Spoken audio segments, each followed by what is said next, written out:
All right, we're going to get started. If I could have everyone's attention, the slide is up. Good morning and welcome to the McLean County Museum of History. My name is Norris Porter. I am the Assistant Executive Director and Development Director, and our mission at the museum is to preserve, educate, and collaborate in sharing the diverse stories of the people of McLean County. And we are honored and thrilled this morning to announce the class of our 2026 History Makers, all of whom perfectly embody the sense of community. And what we're going to share today about our honorees is a very short snippet of their bios. So if people want to experience the full biographies, photos, and a video montage, they'll need to come to the gala. Each year, the History Makers recognizes longstanding residents whose outstanding contributions of time, talents have helped to make McLean County a better place to live. This year, we honor a truly remarkable group of history makers who have a common thread, making our county a better place to call home. Leaders in education, healthcare, civic engagement, government, insurance, and coaching, close to my heart. I'm a former coach. I am honored to introduce Carolyn Yockey, to my right, museum board member and the chairperson of our History Makers Gala, who will help me in introducing our 2026 class of History Makers. This year, we have 3 individuals and 1 couple that we will honor on the evening of Wednesday, June 17th at the Brown Ballroom on the campus of Illinois State University. Carolyn? I add my welcome. I'm so glad to see many of you here today. I know some of you kind of have an idea, and some of you are going, what they're going to tell us? Melinda Fisher's career as a nationally renowned softball coach mirrors the broader trajectory of Title IX and the long pursuit of equity in women's sports. She experienced this transformation firsthand as a student athlete and later as a coach. At ISU, Melinda excelled as an athlete, competing in field hockey, basketball, and softball. She was a starter in each of the sports she played. One of the highlights of her collegiate career came in 1969 when ISU advanced to the first Women's College World Series in softball, which was held in Omaha, Nebraska. No comfortable flights for them. The team carpooled in station wagons across Iowa to reach the tournament where ISU finished as national runner-up. Melinda vividly remembers the years before Title IX and the inequality in women's athletics. When we got to ISU, the gratitude was simply being able to put on a uniform, even though in many cases the uniforms were handmade, and competing as a member of something that represented Illinois State University, she recalled. In 1972, Melinda graduated from Illinois State University with a degree in physical education and a minor in psychology. She began her collegiate coaching career at Eastern Illinois University, but Illinois State continued to beckon. Once Melinda returned to ISU, it did not take long for her to continue to elevate the Redbirds softball program to national recognition. She is the all-time winningest coach in both ISU and Missouri Valley Conference history across all sports. Over a 39-year coaching career at Eastern Illinois University and at ISU, she recorded 1,159 victories, 1,118 of them with the Redbirds.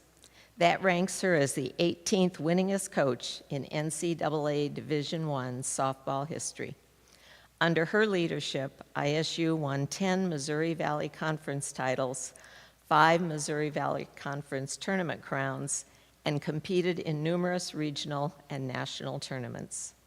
Congratulations to 2026 History Maker, Melinda Fisher.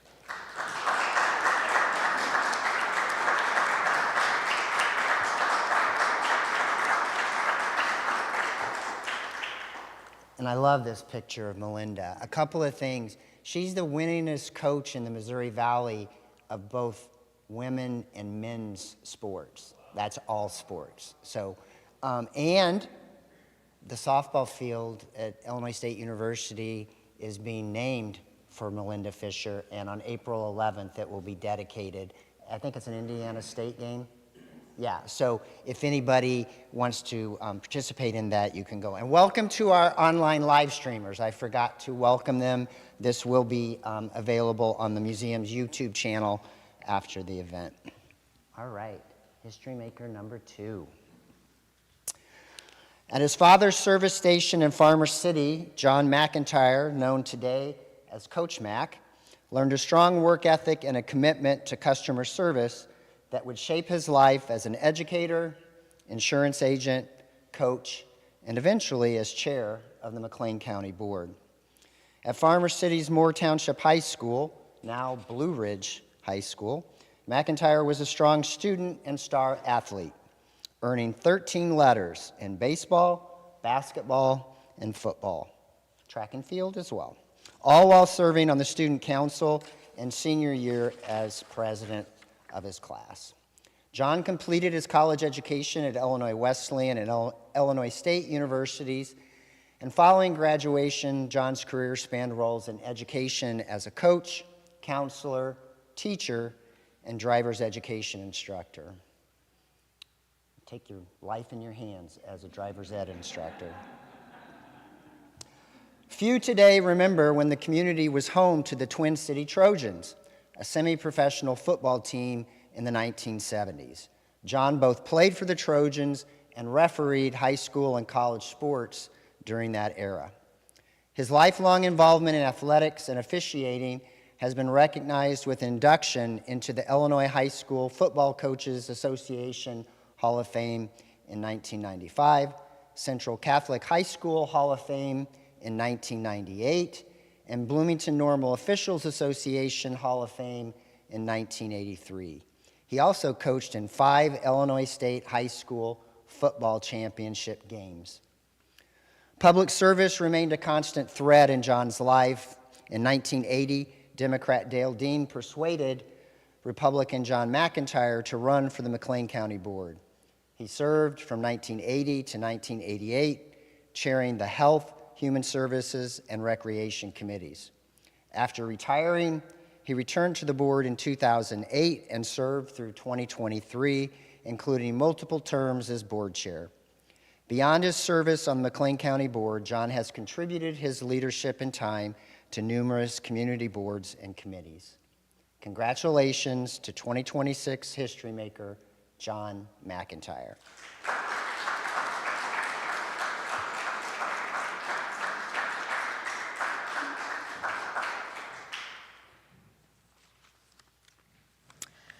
For I know well the plans I have in mind for you, says the Lord, plans for your welfare, not for woe, plans to give you a future full of hope. That is from the book of Jeremiah, chapter 29, verse 11. From the Philippines to the United States and India, and ultimately to Bloomington Normal, a single scriptural verse has guided Faylie Sebastian in her spiritual journey and inspired her generous, visionary contributions to the local community. In 1981, the United States called when Faylie visited her sister, Tessie, in Ohio, who was longing for family connection. Faylie began teaching at a Montessori school in Toledo, Ohio, and eventually joined the Franciscan Sisters Convent in Sylvania, Ohio, seeking to explore her Catholic faith and discern whether religious life was her calling. During this time, her spirituality deepened through the practice of centering prayer. By 1984, Faylie decided to leave the convent, completing a second Bachelor of Arts degree in religious studies at Lourdes College, while also enrolling at the University of Toledo to earn a doctorate in guidance and counseling, ensuring that her Philippine credentials were recognized in the U.S. As Faylie completed her dissertation in 1989, she faced 2 job offers, one in Boston, Massachusetts, and one in Bloomington, Illinois. Following a faculty recommendation, she joined the staff at Broman Hospital, the one you now know as Carl Broman, in their counseling services.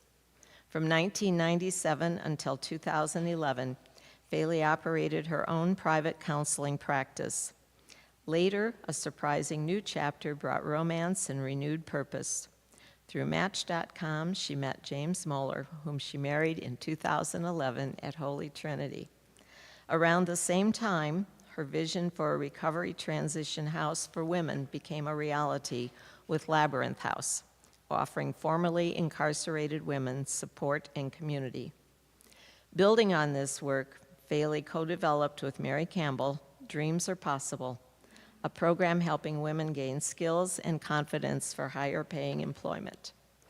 In 2020, she finished her first book, Broken and Beloved, a memoir of grit, perseverance, and unstoppable faith.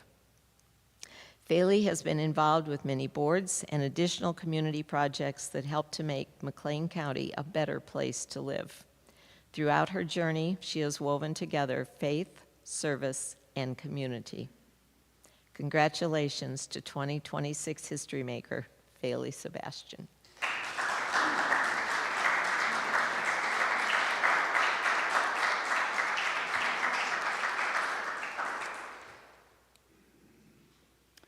Our final honorees are Camille and Art Taylor, kind of neighbors of mine in the neighborhood, so that's kind of special for me.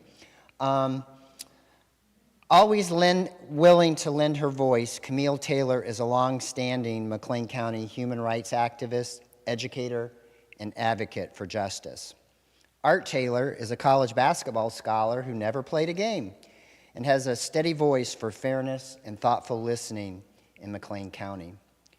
When Camille was in second grade, the family returned to Chicago and shared an apartment in a two-flat building owned by her paternal grandparents.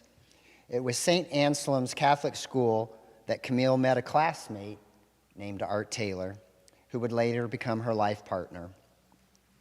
Lambeth College in Jackson, Tennessee offered Art a basketball scholarship after injuring his ankle.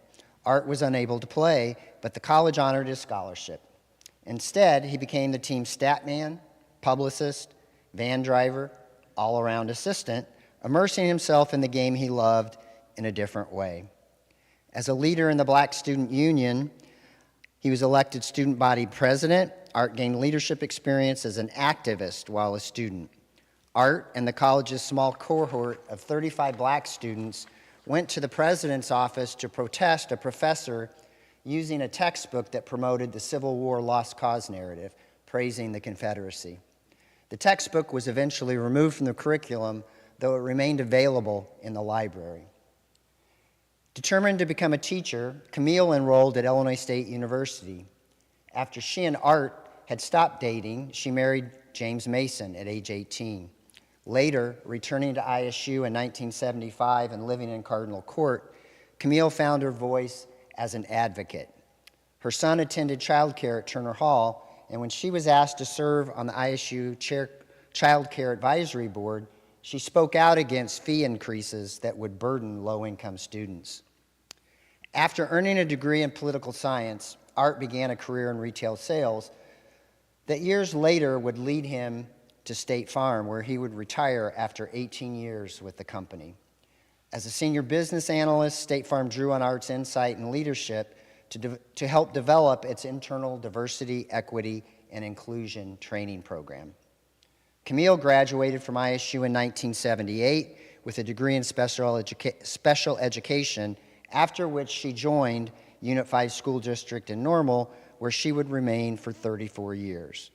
For the majority of her career, she was a special education teacher, care specialist, and positive life skills teacher. She also spent 12 years of her career as a counselor. In 1991, as both were going through divorces, Art and Camille reconnected. They married 3 years later in 1994. Art's calm, principled voice also led to broader community service as part of the City of Bloomington's Public Safety and Community Review Board. Camille's civic engagement extends far beyond the classroom, having served in many different capacities. She is currently on the board of directors of the YWCA of McLean County, serves the League of Women Voters, and is a co-chair of Not in Our Town, Not in Our School. Art and Camille were both honored by the Illinois Community Prairie Foundation in 2020 as Philanthropists of the Year. Congratulations to 2026 History Makers, Camille and Art Taylor.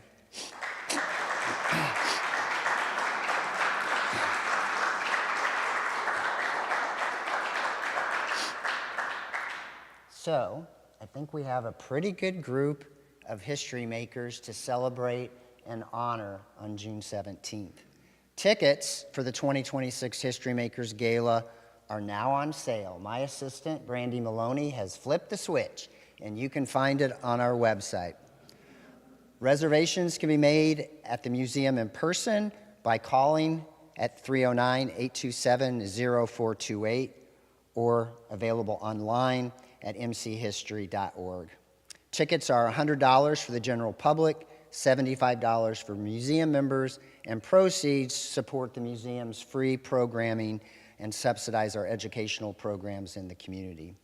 Half-table sponsorships for 4 people are $750, and full tables of 8 sponsorships begin at $1,500. I want to thank everybody for coming today or for joining us on the live stream. Thank you to Tori Moray, our staff member who's made that possible. But again, if you want to experience the true full stories in the video montage, you'll have to come in person at the History Makers Gala. Thank you again for attending, and we look forward to a large crowd to celebrate with our 2026 honorees. That's it.